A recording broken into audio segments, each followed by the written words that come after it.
में हमारे जो अपने मसाइल हैं, वकला के मसाइल हैं, लीगल इश्यूज़ हैं कौमी, जो ओवरऑल वकला का किरदार है वो किसी से ढका छुपा नहीं है।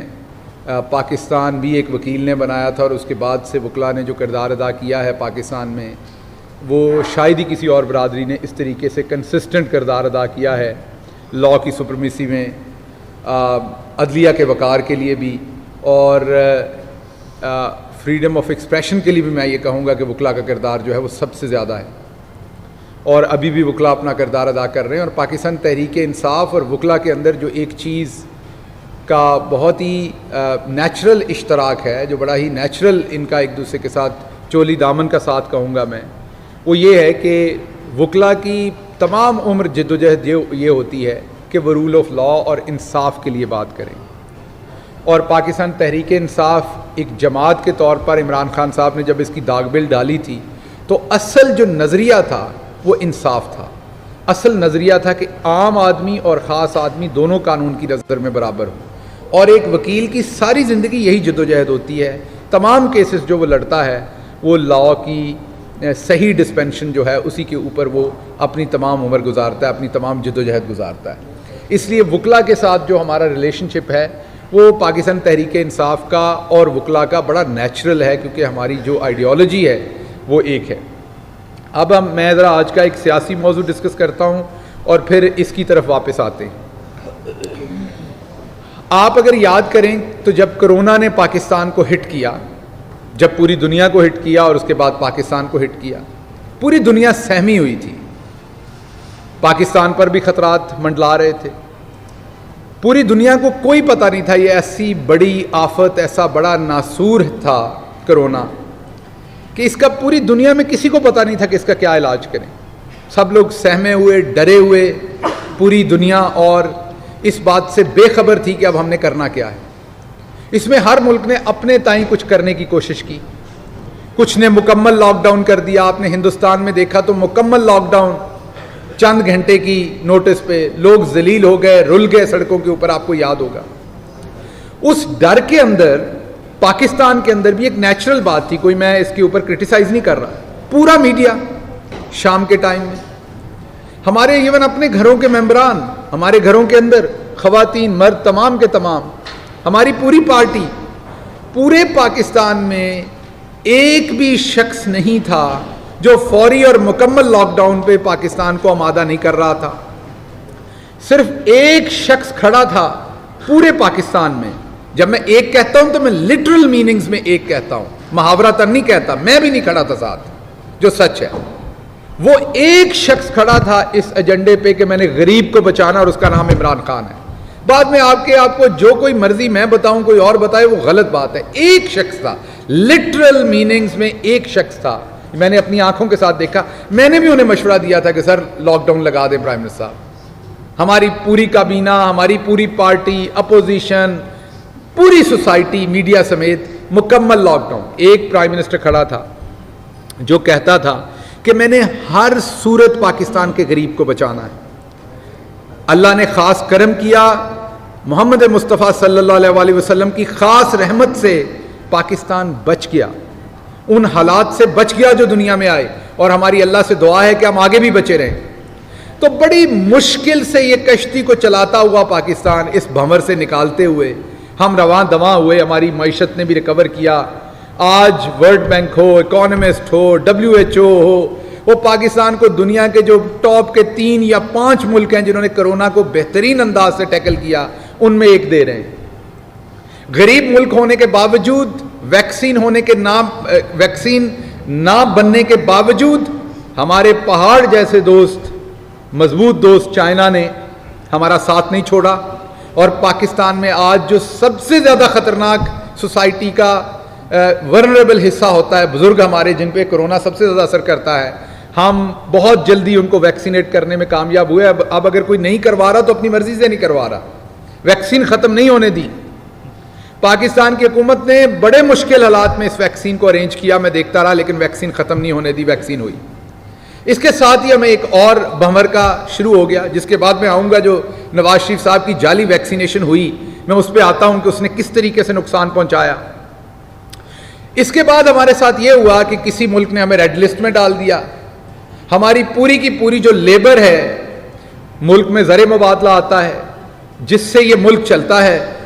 ज़र मुबादला सबसे ज़्यादा कौन बेचता है आपको पता है? हमारा मजदूर बेचता है, जो मिडल ईस्ट में मजदूरी करता है जाके।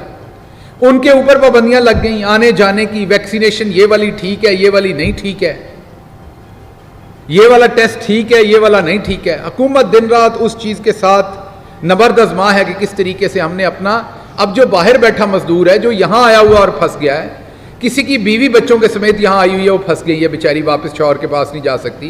कोई बीवी और बच्चे बाहर हैं, कोई बेटा मां को मिलने आया, वो पाकिस्तान में फंस गया है, वापस नहीं जा सकता। हमने उन लोगों की मदद कैसे करनी है? इस सारे के अंदर, इस सोसाइटी के अंदर जो मैं ये कहूंगा सियासी कॉकरोच हैं, जो सियासी ऐसे गंदी जहनियत के लोग हैं जिन्होंने ना मुल्क के वकार के ऊपर सोचना है, ना मुल्क की इज्जत के ऊपर सोचना है। वो कहते हैं ना, अपने आधा पाव की बोटी के लिए पूरा ऊंट ज़िबा करना है। उन्होंने फिर एक बेहयाई का मुजाहरा किया, बेशर्मी का मुजाहरा किया, और किन किन लोगों की इमा पर किया उनके नाम मैं आपके सामने रखूंगा, आपको नजर आ जाएगा। पूरा रिकॉर्ड आज सामने रखता हूं।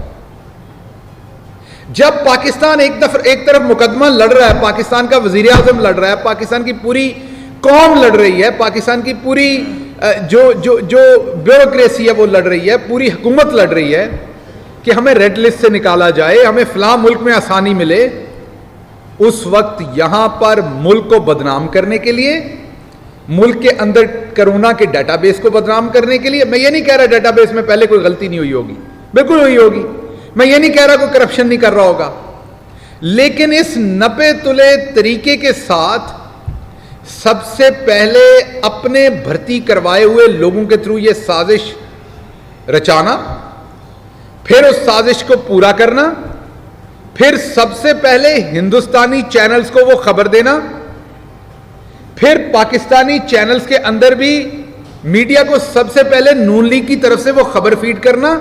मीडिया के दोस्त बैठे हुए उन्हें पता है, यहां शाहिद चौधरी साहब बैठे हैं, उन्हें पता है कौन कौन खबरें बेचता रहा है। यहां पे राणा अजीम साहब बैठे हुए लाहौर में, उन्हें सारा पता है कौन कौन खबरें बेचता रहा है। उन्होंने अपना प्रोग्राम भी किया है 2 दिन पहले इस पे।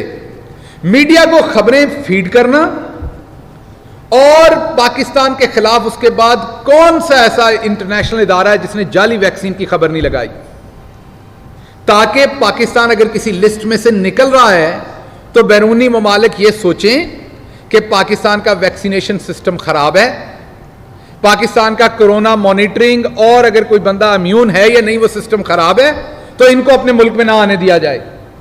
यह साजिश थी क्रिकेट पाकिस्तान में बंद करवाने के अगले 2 दिन के बाद यह हमला किया, किसी और ने नहीं, उसी नवाज शरीफ जिसने हुर्रियत वालों से मिलने से इनकार किया, उसी जिसको गोंगलू सूंघे हुए थे कुलभूषण के ऊपर, वही नवाज शरीफ जिसने अल हमद के साथ मुलाकात की चंद दिन पहले, जो पाकिस्तान को गालियां देता था, उसी नवाज शरीफ की बेटी ने और मुस्लिम लीग नून के एमपीएज ने मिल मिला के यह साजिश तैयार की, और वो मैं आपके सामने रखता हूं किस तरह से तैयार की।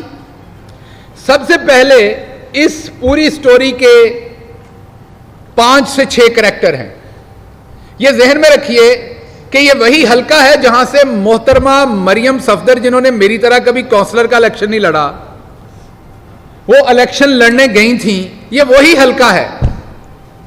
और इसके नीचे जो उनके एमपीए हैं खासुल खास, वो सबको पता है, इमरान नजीर वहां से उनके एमपीए हैं, ये वो वाला हलका है। एक वहां पर चौधरी शहबाज साहब एमपीए हैं, और उसके आगे मैं आपको दिखाता हूं जो 3 करैक्टर हैं। एक हसन राजा हसन, अबुल हसन जिसे कहते हैं, एक आदिल रफीक, और एक नवीद नामी करैक्टर है। यह नवीद नामी वो करैक्टर है जिसे मुस्लिम लीग नून के एमपीएज और वो जो वीडियो बनाने वाली बाजी है ना, जिनके पास सबकी वीडियो है, सबकी वीडियो रखती हैं, वो वीडियो बनाने वाली बाजी ने यह जिम्मेदारी लगाई, और उसके पीछे इन एमपीए साहबान ने उसको एग्जीक्यूट करवाया। ये नवीद नामी शख्स आजकल बाहर भागा हुआ है। इसके बाहर भागने की वजह यह कि इसी हॉस्पिटल के अंदर आईटी का पूरा ठेका इसके पास था। पूरी हायरिंग फायरिंग इसको नून लीग ने दी हुई थी। ये शादबाग का रहने वाला है, इसका पूरा टब्बर नून लीगी है। और ये तमाम यहां पर खुर्द-बुर्द इस अस्पताल में जो करते रहे उस जमाने में, वो नून लीग करती रही है। और ये है पहला अपॉइंटमेंट लेटर आदिल रफीक का। ये मैं अभी मीडिया को दे दूंगा ताकि आप दिखा सकें जो इसका पहला किरदार है। ये भर्ती करवाया चौधरी शहबाज जो एमपीए हैं उन्होंने मुबैना तौर पर। इसका जवाब उन्हें देना पड़ना है। ये 2015 में वो बताएं कि क्या ये उन्होंने भर्ती करवाया था या नहीं। इसका सवाल का जवाब मैं उनसे मांग रहा हूं। ये 2015 का उनका अपॉइंटमेंट लेटर है। हुकूमत किसकी थी 2015 में, आपको याद होगा अच्छी तरह से। अच्छा, आप कहेंगे अब कोई भी भर्ती हुआ आप उसको नून लीग का कारकुन बना देंगे। जनाब, इसका मैं आपको बाद में बताता हूं कि ये मैं ऐसे ही बना रहा हूं या खास बात है। तो ये आदिल रफीक सन ऑफ मोहम्मद रफीक, मैं घर का एड्रेस नहीं बताता, शालीमार टाउन के रहने वाले हैं ये साहब। ये 2015 की फरवरी 2015 की 12 तारीख को इनको अपॉइंट किया गया। ये दूसरे साहब हैं अबुल हसन साहब। इनको नवंबर की 25 तारीख और 2017 में भर्ती किया गया। ये इनका अपॉइंटमेंट लेटर है। ये भी मैं मीडिया को कॉपी देता हूं अभी। इसका भी जवाब दें एमपीए शहबाज साहब कि क्या नवीद के साथ मिल मिला के इसको भी आपने भर्ती करवाया था या नहीं। इस सवाल का भी मैं जवाब पूछ रहा हूं आपसे। अब आप कहेंगे कि आपने इनको कैसे बना दिया। ये है जी, ये आदिल रफीक, ये उनकी फेसबुक। मैं सिर्फ एक तस्वीर दिखा रहा हूं, भरी पड़ी हैं तस्वीरें। आप डिलीट कर रहे हैं वो कल से। भरी पड़ी हैं तस्वीरें मुस्लिम लीग नून के लोगों के साथ, एमपीएस के साथ। इस तस्वीर में वाज़े तौर पर आपको मुस्लिम लीग नून की लीडरशिप नजर आ रही है पीछे। तो ये उनके खास लोग हैं। इनको पहले, आपको पता है शनाख्ती कार्ड आपकी बड़ी आपकी मखसूस और आपकी प्राइवेट इंफॉर्मेशन होती है। हर बंदा अपना शनाख्ती कार्ड किसी को नहीं देता। शनाख्ती कार्ड की कॉपी भेजना और फिर उस पर वैक्सीनेशन करवाना। ये जितने भी साहबान हैं इनकी अगर आप फेसबुक्स और मीडिया देख लें जितना भी है, तो आपको नजर आएगा कि ये किस पार्टी से बिलोंग करते हैं। और जैसे ही ये वैक्सीन हो जाना, उसके बाद मरियम सफदर साहबा का बयान ये ना आना कि मुझे तकलीफ है, मेरे वालिद की इंफॉर्मेशन जो है वो लीक हो गई। पहला कंसर्न तो बंदे का ये होगा। उनका पहला बयान ये था कि देखें पाकिस्तान में तो सब जालसाजी है, देखें पाकिस्तान में तो हर चीज का पता ही नहीं, कुछ भी करवाया जा सकता है। यहां डायरेक्ट दोबारा पाकिस्तान के वकार के ऊपर, पाकिस्तान की स्टैंडिंग के ऊपर हमला। और उनकी स्टेटमेंट के बाद आप इंडियन मीडिया देख लें, इंडिया टाइम्स देख लें, कोई उनका इंडियन मीडिया उठा के देख लें उन्होंने किस तरीके से हशर बर्पा किया। उसके बाद इसमें आपको देखना यह होगा कि इसका सीक्वेंस के पहले ऑर्केस्ट्रेट करके प्लानिंग के तहत लोग अंदर लगवाए हुए हैं, जो लूटमार जिन्होंने की हुई है। अब आप कहेंगे आप इनको निकालते नहीं, किस किस को निकालें। यह कैंसर इतना फैला हुआ है करप्शन का कि किस किस को निकालें 3 साल में। या तो हर इदारे में ये हरकत करके गए हुए हैं।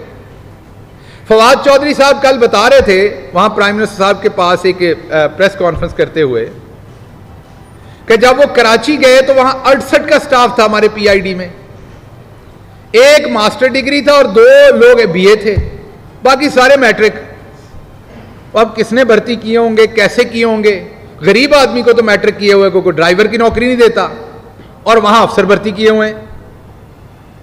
सो कहने की बात यह है कि ये पहले इसको ऑर्केस्ट्रेट किया गया, उसके बाद इसको एग्जीक्यूट किया गया, फिर ये सारी डिसइंफॉर्मेशन या इंफॉर्मेशन जो भी आपने कहना वो फैलाई गई।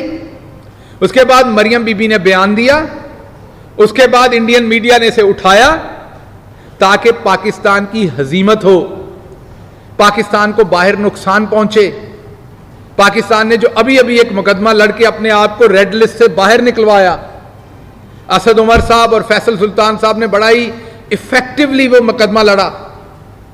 हम हमारे पे वो उस तरह की जो सैंक्शंस हैं वो दोबारा लगे ट्रैवल की।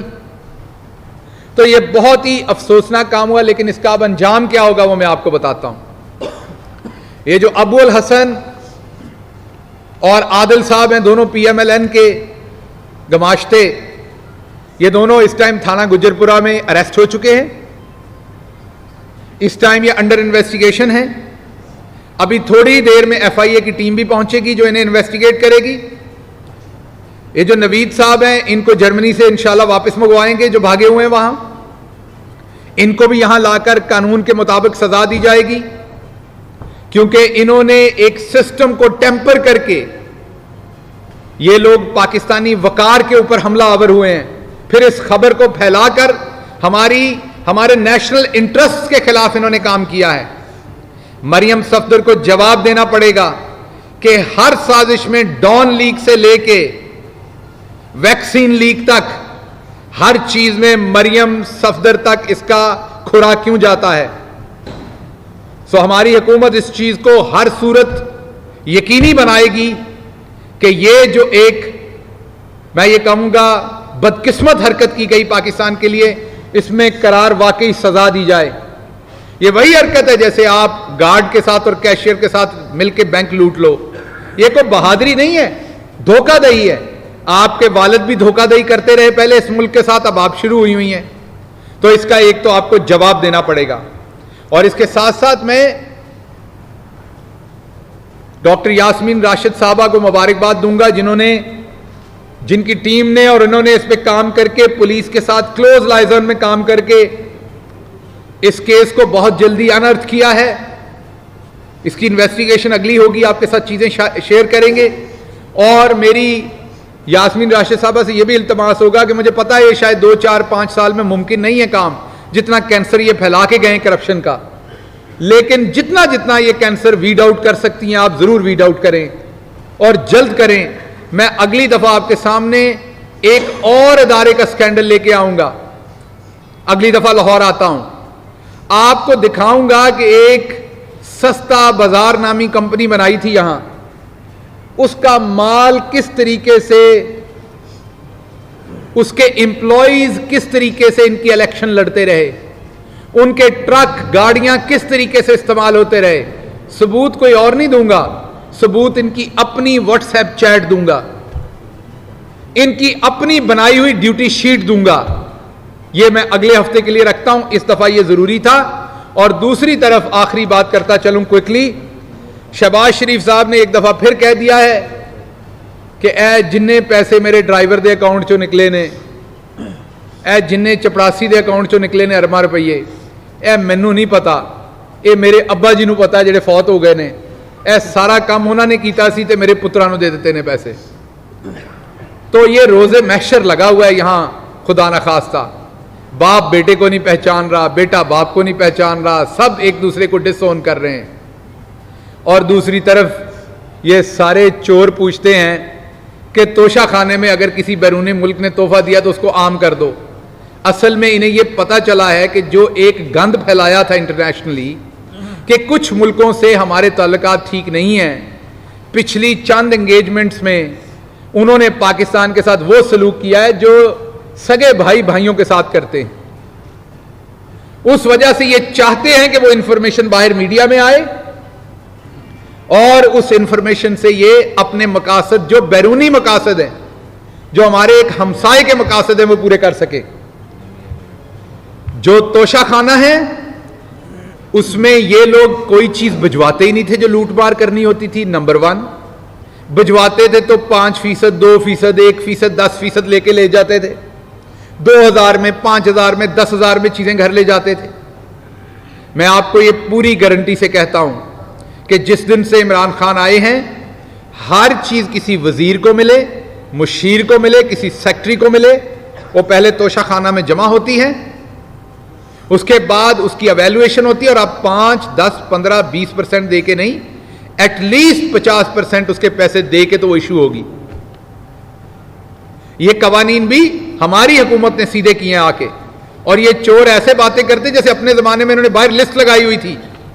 ये इनके अपने जमाने के फैसले हैं कि ये इंफॉर्मेशन आम नहीं करनी, और आज ये हमसे कह रहे हैं कि इसको आम करें।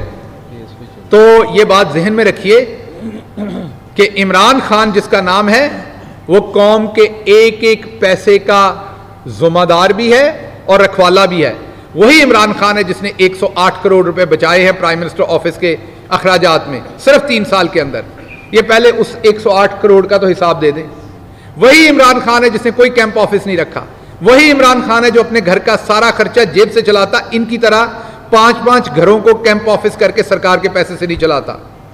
वही इमरान खान है जिसका ट्रैवल का खर्चा इनसे 5% कम है। ये किस मुंह से ये बातें कर रही हैं? आवाम को बेवकूफ समझते हैं। तो ये जो मैंने सवालात रेज किए हैं, ये जो इन्होंने मुल्क की सलामती के खिलाफ काम किया है, इनको जवाब देना पड़ेगा। और एक और बात, इनके एक लोग नहीं है, वहां पर जो MS का PS था, को राणा मुजफ्फर साहब थे, उनको भी टर्मिनेट किया गया या सस्पेंड किया गया है। वो भी जरा चेक कर लें, वो सस्पेंड हुए हैं, वो जरा चेक कर लें किसके बेटे हैं वो, और उनका नून लीग से क्या ताल्लुक है। जो राणा मुजफ्फर हैं, आप जरा लाहौर में रहने वाले लोग चेक कर लें कि उनके वालिद का नाम क्या है और नून लीग से उनका क्या ताल्लुक है। तो ये जो सारे ये रलियां चुगदियां ने, माजरत के साथ अब लोग इसको गाली समझ लेते हैं, लेकिन ये गाली नहीं, हमारा कल्चर है। एक मुहावरा है पंजाबी दा, कुत्ती चोरा ना रल गई है, उन्हें नू गालियां ना बना लेना किते, साडे मुहावरे ने। तो यह जी कुत्ती चोरा ना रली है ना, यहां पर मैं अब फिर कहीं और ना बात ले जाइएगा घुमा फिरा के। ये जो कुत्ती चोरा ना रली का मतलब है ये जो पूरे का पूरा सिस्टम करप्ट आपने बिछाया और वो सिस्टम चोरों के साथ मिला हुआ है। ये हम पूरा सिस्टम पकड़ेंगे और इसको हम आहिस्ता आहिस्ता इंशाल्लाह ये ठीक होगा। वक्त लग रहा है लेकिन आहिस्ता आहिस्ता ये ठीक होगा। आप दोस्तों का शुक्रिया। सवाल आज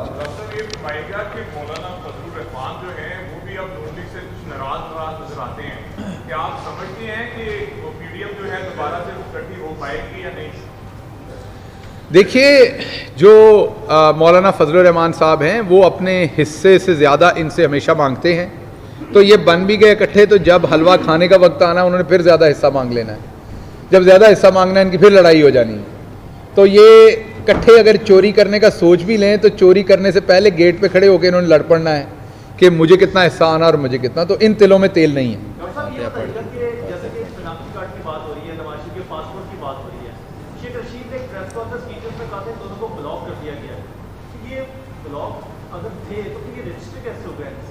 देखिए, ये तो आपको कोई माहिर जवाब देगा IT का। शायद जो आपका वैक्सीनेशन का डाटा है वो डेफिनेटली आपके पासपोर्ट या शनाख्ती कार्ड की तरह वाला डाटा तो नहीं है, आप भी समझते हो। तो एक वैक्सीनेशन रिकॉर्ड बनाना हर शख्स के लिए, तो मेरे ख्याल में ये उसलिए हो गया होगा, लेकिन बेहतर जवाब आपको इसका नादरा देगा।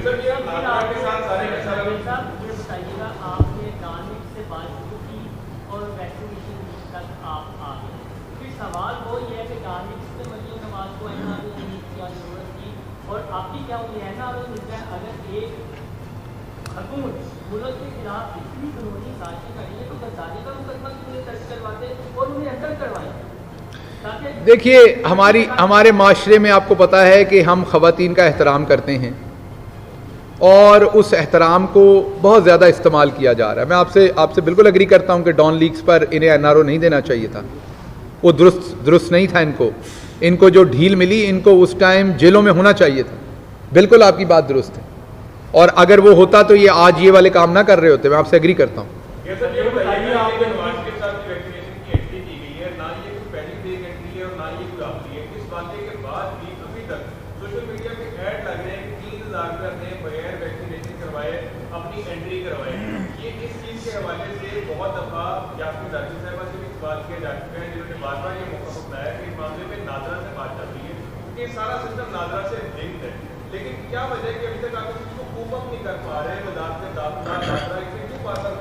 अच्छा, इसका मैं जवाब देता हूँ। ये अच्छा सवाल है आपका।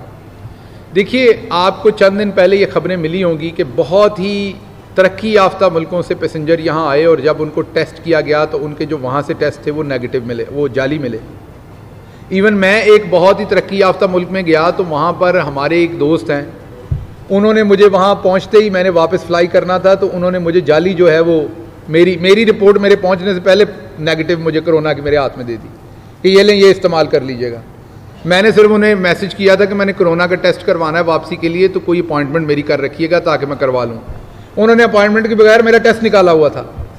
तो कहने का मतलब, और बहुत तरक्की याफ्ता मुल्क है, कहने की बात यह है कि जराइम हर सोसाइटी में होते हैं, ऐसे बुरे काम हर सोसाइटी में हो रहे हैं, वो कोविड हो उसमें भी हो रहे हैं और दूसरी चीज़ों में भी। लेकिन असल पर्पस इंटेंट की होती है। आप भी खबर देते हैं ना, कई दफ़ा खबर आपको पता है बाउंस हो जाती है, कोई ऐसी बात नहीं। हम आपको कोई बयान देते हैं, हमारा बयान भी बाउंस हो जाता है।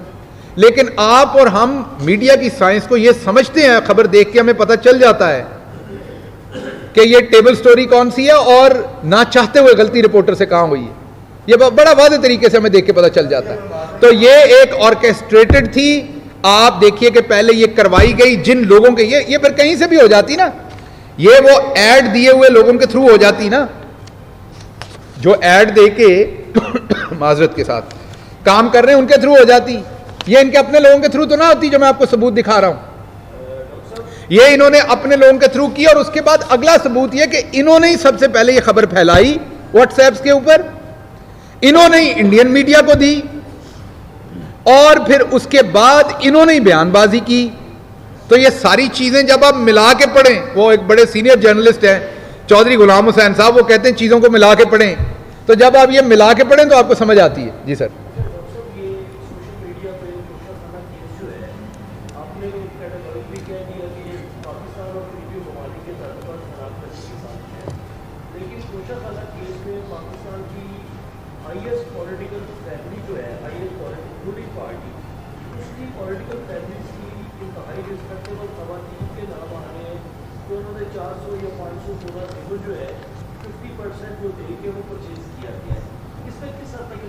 देखिए बात यह है, सबसे पहले ये देखिए कि जो एक कन्फ्यूजन फैलाई जाती है तोशा खाने के बारे में कि इनके ऊपर तोशा खाने के केस हैं।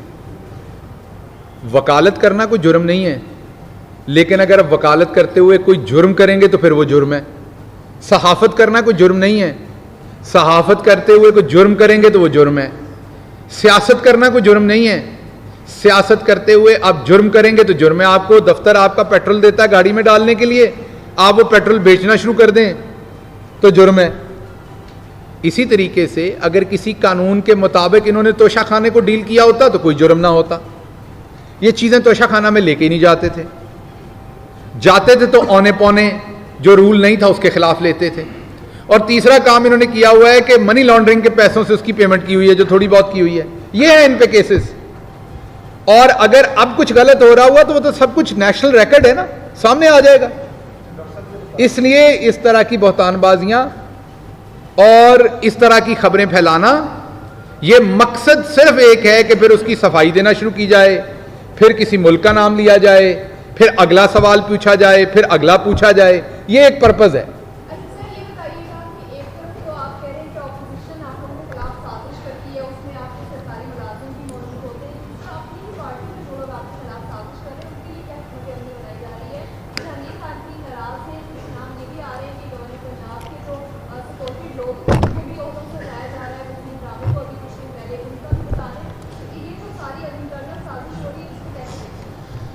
अच्छा, ऐसा है कि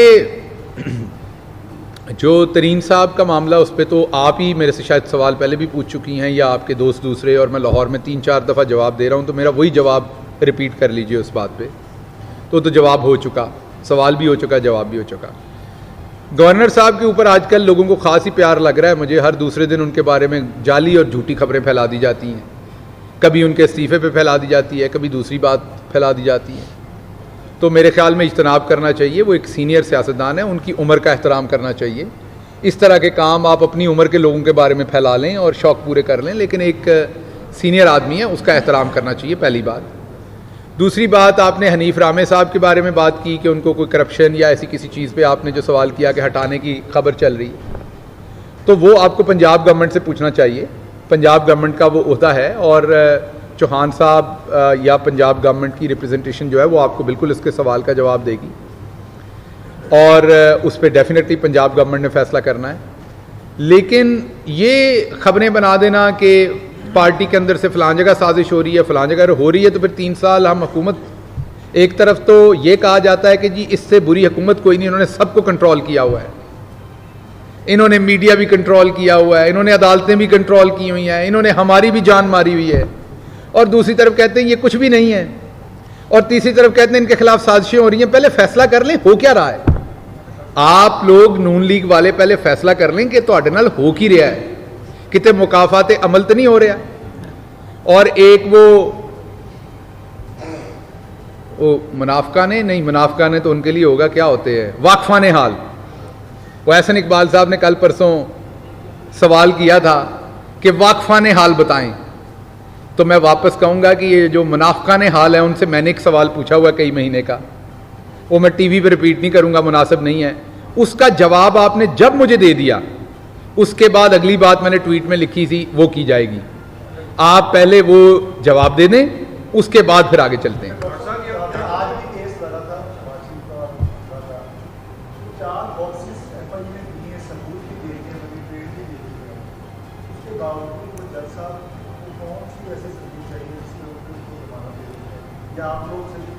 ऐस पासे ना जाओ, पहले ही मेरे ते मुकदमे बने जे, बड़े बड़े सीनियर इश्तियाक खान साहब वर्गे वकील मेरे नाल बैठे ने, ते तुसी जज साहबान जिहड़े ने साडे लई बहुत काबिल एहतराम ने, वो जिस तरह भी जमानत दिंदे ने वो कानून वो जानते ने, उन्होंने पता है किहड़े कानून के तहत मैं नबलद है कानून च, मैनू माफ़ रखो, मैं तुहानू चाय शाय पढ़ाना, इस पासे ना लैके जाओ और जिहदे मर्जी बारे पूछो।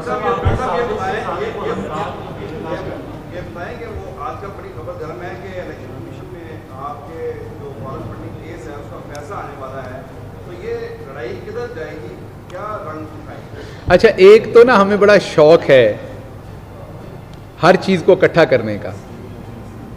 इस तरह तो बाबरा शरीफ भी शरीफ थी और नवाज शरीफ भी शरीफ थे, लेकिन मैं कह रहा हूँ हर चीज़ ना मिला के पढ़िया करो, यही समझा रहे हैं। हुण चौधरी गुलाम हुसैन साहब का जो नुस्खा है ना, वो घर जाके हर शय मिला के पढ़ दो, हर शय नहीं मिला के पढ़नी। सुन तो ले सर, सुन और जवाब सुनो, मजा आएगा तो।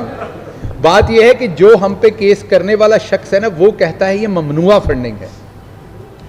क्या कह रहा हूं मैं दोबारा, और आपने वादा करना है आज के बाद ये आपने डिसइंफॉर्मेशन नहीं उनकी पे लेके चलना, ये आपने जाके सुन लेना उनको। वो कहता है ममनुआ फंडिंग का केस कर रहा हूं, और मीडिया को नून लीग ने लगा दिया फॉरेन फंडिंग का, जिस तरह सानू किसी फॉरेन गवर्नमेंट ने फंड किया हुआ है। ये ममनुआ फंडिंग का केस है। ममनुआ फंडिंग ऐसे होता है जैसे कल को एक कानून आ जाए कि कोई जज साहब किसी पॉलिटिकल पार्टी को फंड नहीं कर सकते, तो ममनुआ फंडिंग है। या कोई सहाफ़ी किसी को नहीं कर सकता क्योंकि उसने बैलेंस रहना होता है, ये ममनुआ फंडिंग का केस है। समझ रहे ना सर, कहता है अपना चौधरी साहब ममनुआ, मुगल साहब कहता है केस सर ममनुआ। ये मेरी बहन बैठी हुई है, इनके लिए भी ममनुआ फंडिंग, ये मैं 3-4 बारी कह रहा ताकि अगो फॉरन का इस्तेमाल ना हो लफ्ज़। ममनुआ फंडिंग का केस है और उसकी मैक्सिमम सजा ये है, अगर गिल्टी पाए कोई, मैक्सिमम कि जो वो पैसे होंगे वो कन्फिस्केट हो जाएंगे। क्या होगा कि जो वो फंडिंग आई होगी, 10 रुपए, $5 हैं, $500 हैं, वो इतने की हैं, 500 के $1000 हैं। किसी के बारे में थे कि जी वो फलां किसी कंपनी ने दे दिए जो आप नहीं ले सकते, वो पाकिस्तानी था जिसने दिए थे, लेकिन उसने अपनी कंपनी का चेक दे दिया था, जी उस कंपनी का आप नहीं ले सकते, मालिक पाकिस्तानी था। वो ममनुआ फंडिंग है। उसकी ज्यादा से पहली बात तो मैं आपको बता रहा हूं कि वो हम पे नाफिज ही नहीं, वो 2017 के बाद उस चीज को ममनुआ फंडिंग कहा गया। 2017 के कवानीन के बाद उसको ममनुआ फंडिंग कहा गया। उससे पहले वो ममनुआ नहीं थे जब हमें वो मिले, वो बिल्कुल ठीक थे। तो अगर वो हों भी तो तब भी मैक्सिमम वही $500 है, या वो $300 है या $200 है। ऐथे लोग की आसा ला के बैठे ने, पीटीआई ने खत्म हो जाना है। पीटीआई ਨੂੰ पता है एक कावां दे क्या कदी ढगे नहीं मरदे, जे कावां दे क्या ढगे मरदे होण ते जे पाथियां भन्निया काबल जेड़ा फतह हुंदा होवे तो फिर ते रोज यही काम होण।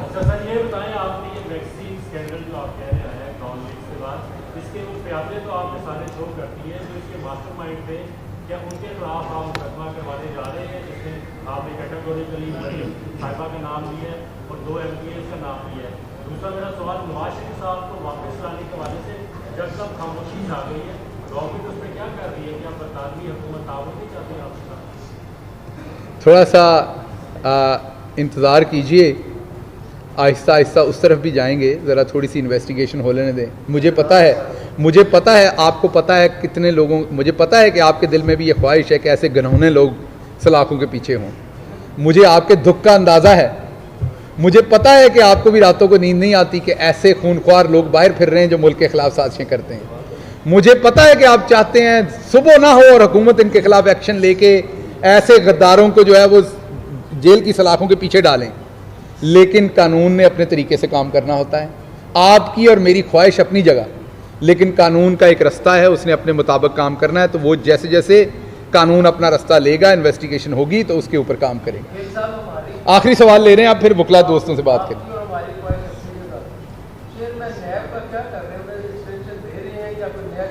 अच्छा, ये बड़ा इंटरेस्टिंग सवाल है।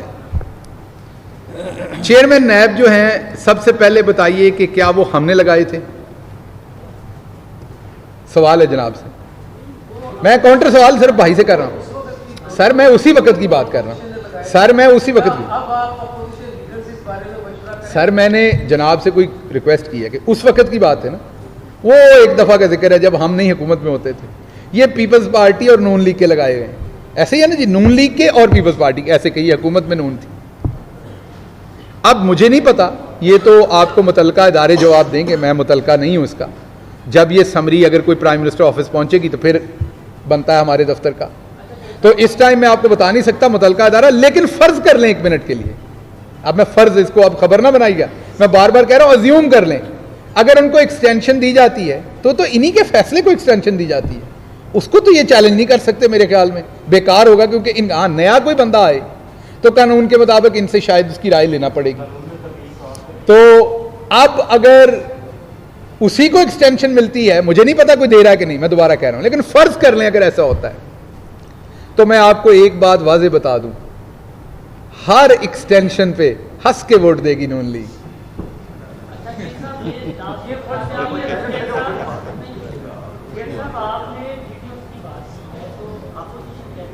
तू जो इंज करके सवाल पूछता, मैंने लगता मेरी भी कोई वीडियो तेरे कोल है।